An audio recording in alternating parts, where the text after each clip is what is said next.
আজকে আমি আলোচনা করব ফিউচার এনএফটি কি আপডেট ওদের জন্য কি আপডেট রয়েছে এবং আজ থেকে নতুন যে ভার্সানটা এসেছে যে ফিউচার এনএফটি ভার্সান 2। তো এই 2.0 ভার্সানে যারা নতুন করে জয়েন হতে যাবে তাদেরকে কিভাবে কাজ করতে হবে, তাদের জন্য নিয়ম কি, এবং প্রথম থেকে যারা 2 মাস কাজ করে এসেছে অলরেডি তাদের জন্য নিয়ম কি হয়েছে।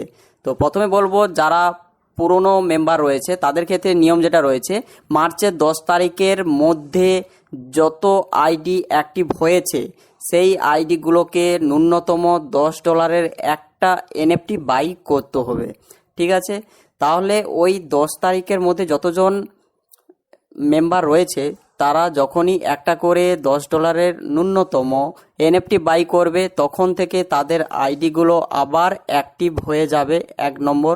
2 নম্বর হচ্ছে তারা যারা অধিক অর্থাৎ ডিপোজিট ব্যালেন্স হয়তো 50-এর অধিক বা 50-এর সমতুল্য এই রকম ইনকাম যারা পেয়ে গেছে তারা আর ওই পুরানো যে বিজনেস ছিল যে স্ট্যাকিংয়ের ওপর ইনকামটা আসবে ওই পারপাস থেকে আর কিন্তু কোনো ইনকাম আসবে না, এবং ভবিষ্যতে তারাও ইনকাম পাবে।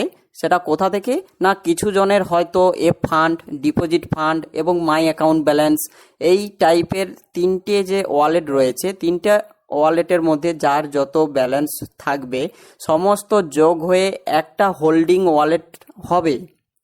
ওই হোল্ডিং ওয়ালেটে যে ব্যালেন্স থাকবে সেই ব্যালেন্সের 1% পার ডে হিসাবে, মানে মাসে 30% হিসাবে আমরা কিন্তু রিটার্ন পাবো। এবং আরও ভবিষ্যতে ওই যে ব্যালেন্সটা আমরা যেটা রেখেছি বা D fund, F fund, my account balance ওইটা তো হোল্ডিং হয়ে গিয়েছে, ওই ব্যালেন্স থেকেও ভবিষ্যতে আমরা এই যে জেনুইন যে এনএফটি যে বাই সেল হচ্ছে তখন কিন্তু আমরা ওখানেও কাজে লাগাতে পারবো। আচ্ছা, এরপরে আসবো যারা টোটালি কোনো পেমেন্ট পায়নি, যারা ইনভেস্ট করেছে হয়তো কিছু 50 হোক 100 হোক যাই হোক একটা অ্যামাউন্ট ডিপোজিট করেছে কিন্তু টোটালি আজ পর্যন্ত কোনো পেমেন্ট পায়নি। সেক্ষেত্রে কি হবে, তাদের ক্ষেত্রে প্রিন্সিপাল অ্যামাউন্টটা কেবলমাত্র ফেরত পাবে। কিভাবে পাবে না, তাদের ক্ষেত্রে এই যে এনএফটি বাইয়ের যে কন্ডিশনটা এটা কিন্তু বাধ্যতামূলক নয়, কারণ মার্চের 10 তারিখের পর যে সমস্ত আইডি অ্যাক্টিভেশন হয়েছে ওই সমস্ত আইডিগুলোর জন্য এনএফটি বাই বাধ্যতামূলক নয়, কিন্তু ওরা পেমেন্ট পাবে। সেটা কিভাবে না, ওদের যে 50 যেটা ডিপোজিট রয়েছে ওর এগেনস্টে একটা যে কোনো একটা ইনকাম জেনারেট হবে এবং ওই ওয়ালেটে তাদের আসবে এবং তারাও সেই $25 ন্যূনতম হয়ে গেলে ওখান থেকে উইথড্রল নিতে পারবে। তো এইভাবে ওরাও কিন্তু ওদের প্রিন্সিপাল অ্যামাউন্টটাও পেয়ে যাবে।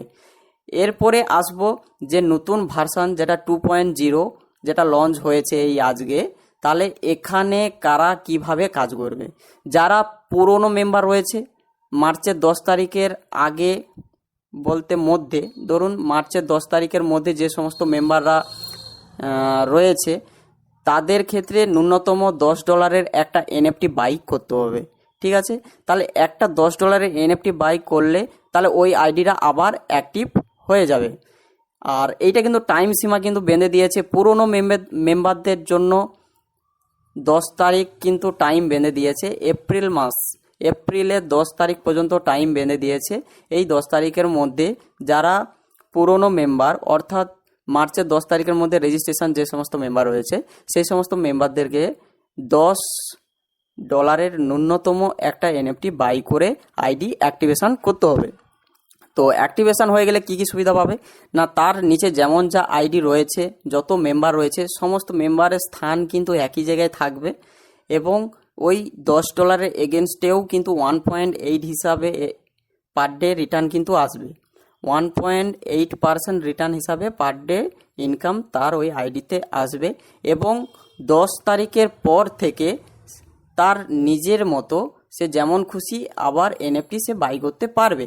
কেবলমাত্র এই এপ্রিলের 10 তারিখের মধ্যে প্রত্যেকটা আইডিতে কেবলমাত্র একটা করে এনএফটি বাই করার পারমিশন রয়েছে।